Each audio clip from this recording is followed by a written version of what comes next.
We're here at VMworld 2018 in Las Vegas, and we've stopped by the Quali booth. Can you tell us a little bit about the company and what you're showing here at VMworld? Absolutely. Delighted to share with you what we do. I'm Dosanjh. I'm the Director of Technical Marketing here at Quali.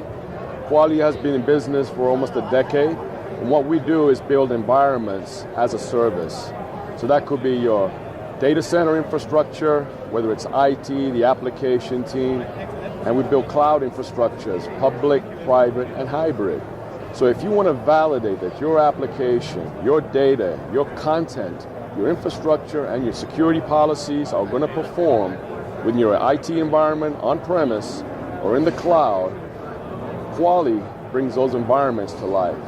What I mean by that is, let's take an example of a PowerPoint. When you add some text, you build some images, you add some shapes, and when you hit play, the slideshow starts. In the Quali canvas, when we add routers, switches, proxies, load balancers, when we add application nodes, and when we introduce data, and when we actually execute that environment, it deploys both in the physical world, in the virtualized world, and we can then control traffic, scanning of vulnerabilities, and maintain a score for what actually is occurring within that infrastructure. The benefits of this are obviously easy to use from an interactive, intuitive interface, and then you can actually spin up these environments very quickly. What takes weeks and months can be done in minutes and hours.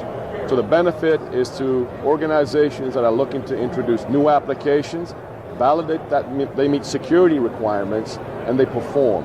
DevOps, SecOps, IOps, NetOps are the beneficiaries who actually administrate these environments, and together they can collaborate to make sure that all their solution components are working in the way that they were designed to do. So we encourage you to come over to Quali and learn more. So how do you fit into the VMware ecosystem? Regarding virtualization in VMware, we work with any type of a solution component, and obviously a lot of folks work from bare metal to dedicated servers to dedicated appliances, and then when they go into the virtualization, VMware is the primary course that they go down, or virtualizing their application components or whatever the underlying required operating system and other assets may be. So we work in those environments. We actually can spin up virtualized instances on-prem, whether it's on an ESXi server or in the cloud. So if you want to spin up virtualized nodes in Amazon, Azure, Google Cloud, Oracle Cloud, IBM Bluemix, so on and so forth, we are able to orchestrate those nodes, and then you can customize the implementation of an application or the configuration where you get really granular.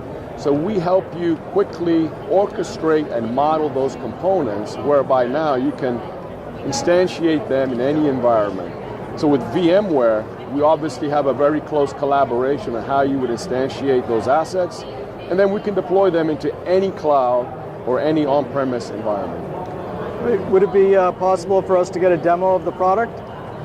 Absolutely. Here at the trade show VMworld 2018, I'm actually going to show you something that a lot of folks around the world could really benefit from. So let me step over and show you a demo. Okay, so here at VMworld, I'm going to show a demonstration of what most of the enterprises, most of the service providers around the world are looking to actually understand. What's their security posture? What's their performance posture? What they'll call is quality of experience for an end user, quality of service for their distribution of content. So let's go ahead and look at how we support that. We're going to first show you the multiple cloud environments and the vendor products that I call building them in an automated fashion, secure and fast. So first thing we're going to do is we're going to pick a cloud. We're going to orchestrate these workflows. So here's our CloudShell application. We're going to log in this case, as an administrator. We enter our credentials, and each person that logs in gets their own view. Once we log in, we can actually set up the various cloud environments we want to communicate with. So whether you're in Amazon, Azure, OpenStack on-premise, or using a VMware environment, we can actually deploy assets because we have the credentials to log into any one of those environments in the East Coast, West Coast. This is a demo ID. And now we can instantiate anything that those clouds support. So we can mix and match cloud environments, but the beauty of this is once you set it up, you can now deploy anything in those environments. Next thing we're going to do is select resources. We're going to model some workflows. So here I've got some blueprints already created as a demo. And what we're going to do in these blueprints is actually bring in certain assets. So let's go ahead and show you a microservices application in Azure. We got a gateway in the front running on Ubuntu. We got the payment and order management pieces. And then we got a database at the back end. These are all virtualized instances running on VMware nodes in Azure. Here's my catalog. So I want to add something to this guy. You know, I want to replace this API gateway because the operating system has shown some vulnerabilities. So I'm going to take that guy out and I'm going to put in a polymorphic Linux version of Ubuntu. This is the latest what we call moving target defense. It scrambles the binaries under the operating system. All I got to do is point click and now that connects it. We actually create the network connection between the application and the front end. Now I'm going to add a scoring mechanism from a partner company. Again, these are the icons, but they connect into the actual asset itself. So what Caverian does, when we run that application against that, it will show us a vulnerability score about what's your security posture and where are you susceptible. Next is I'm going to show a visibility tool, a CDN, PBX, and I'm going to add an Azure load balancer. I'm going to connect these components, and what a CDN allows me to do is tell me where is the bottleneck of traffic, at the network, at the application, or at the data layer. Critically important, because if I'm adding security overhead, I need to know if there's going to be an impact on performance. So point click, I connect the dots here, and then I'm going to introduce some traffic. This is a sandbox environment.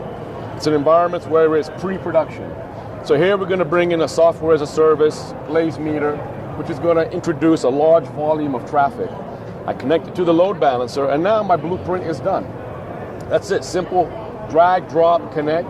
And at the conclusion here, I'm going to actually I'm going to do one more step. I'm going to go into the properties, and if I need to customize the duration of this blueprint, let's say I want it to run for a couple of hours.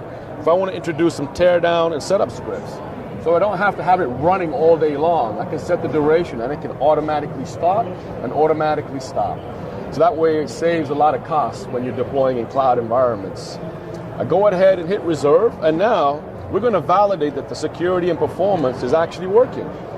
So we talked about some of the components here, all set to go. We now make sure we got the duration ready, a couple of hours in Azure. We hit reserve, and now what you'll start to see is as we hit the activity and the output, because this is in Azure, we're connecting into Azure, we're spinning up each one of these nodes within the Azure environment. So you get an example of a live, what we're now calling a pre-production environment, but the assets are actually live. The sandboxes are here, so it's going to be instantiated. And what you'll start to see is it'll take about a few minutes to log in, to set up each node as it goes through the build process. So let me show you a couple of other blueprints. Here we have Azure in the public cloud and Azure on-premise. This is the Azure stack. So when you talk about hybrid clouds, I can now deploy that one in parallel. So while one blueprint is becoming active, I can deploy another blueprint. Enterprise data center, public cloud, and here we go, we're setting up the environments. But as you can notice, I've got a different load balancer here, Nginx, so we can really get an understanding of the differences. And here it is now starting to spin up. And what we'll do is give you an example of a couple of more blueprints, in this case, Amazon. So with Amazon, I've got the Nginx load balancer, I've got my same security product and performance tools, my load generation tools, and I've got different components on the back end. The beauty of this, whether you're IOPS, SecOps, DevOps, it's the same interface, single pane of glass. You can log in, select your blueprints, and deploy them in different environments. Once you've passed your environment test, you can now give that environment to the next person so they can conduct their test. So you don't have to request the setup, the orchestration, it's already done. This is standardized, and now you get a chance to look at, oh, wait a minute, my security vulnerability posture or my performance is not in line with what my company is expecting. We better change something at the application level, the operating system, to make sure we can actually accomplish that objective. The last one I'll show is a microservices application. So here, without even connecting the network at the network layer, we're having the application determine where their next hop is. So we built in that within the application itself. The beauty of this is you can actually deploy the front end in AWS, the back end in Azure, and another piece like a database on premise. So that flexibility of allowing you to place your systems wherever in a hybrid mode, and then you get the output, apps are being powered on, configuration is started. And if you've got different versions of code using Chef, Puppet, Ansible, we can then pull a version out of GitHub and install it. We can also SSH right into those boxes. So if you do custom configuration, you've got a shell right into these very components. And the example application is here is a Node.js application, just to show that things are up and running. Once things are up and running, the beauty of this is one click, tear down. And so now you can bring down all those virtualized assets in the cloud or in the public environments or on-prem. So if you've reserved a Cisco router, a Juniper switch, a Palo Alto firewall, Blue Coat/semantic proxy, we can release those assets. And now if I go right into Azure, I can show you on the virtual machines where we had the API gateway, the data store, the order, and the payments. Those things are going to be spun down automatically. So you're not consuming resources or being billed for items that nobody's utilizing. That's the real beauty of this from a cost perspective. There's efficiency, there's automation, and then there's an ROI model. And if you add the security and performance components on it, you can now mix and match any environment. So ladies and gentlemen, that's a quick overview of what Quali can do for you. And if you're building SaaS applications and you want to figure out performance, where's the bottleneck? Is it at the application layer? Is it the data itself because it's encrypted or tokenized? Is it the infrastructure within your enterprise? Model it, orchestrate it, introduce some traffic, and now with the tools like Obsidian and Cavern, you can get your security posture and your performance highlights of where that bottleneck may be occurring. That's a quick way to remediate and troubleshoot. And instead of the network guys pointing to the database guys, talking to the application, to the business, they can collaborate together, get their view, and then test it out and say, you know what? We're good on our front. We're going to pass a known good blueprint to you, and let's let you make your model changes. And now you have a chance to get things into production faster. We are coming out with a CI/CD, continuous integration, continuous deployment environment. So you can expect a lot more feature-rich functionality as we get input from customers and partners on how they want to see this utilized. Great. And where can they go if they want to find out more information about Quali? Definitely come to our website, www.quali.com. You'll find under the resources tab a wealth of data, video, data sheets, video, solution briefs, testimonials, case studies, and we also have Quali University, which can help you walk through how this is all orchestrated and set up.